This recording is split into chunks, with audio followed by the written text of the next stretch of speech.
Ito ang dahilan kung bakit hindi ka dapat pumunta sa North Sentinel Island.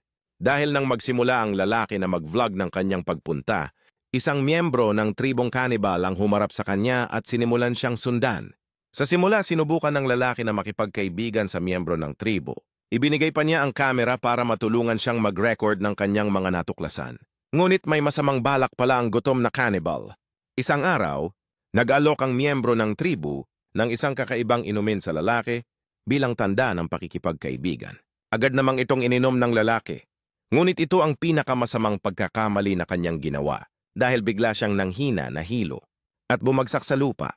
Nang siya'y mawala ng malay, dinala at kinulong siya para maging susunod na pagkain ng tribo. Sa gabing iyon nagising ang lalaki at natagpuan niya ang kanyang sarili na nakabaon sa lupa. Siya ay pininturahan upang maging kamukha ng tribo. Bigla namang bumalik ang tribo sa lalaki at siya ay tinatangka ng kainin. Pagkatapos nun, siya ay hindi na nakitang muli. Ano ang gagawin mo sa ganitong sitwasyon?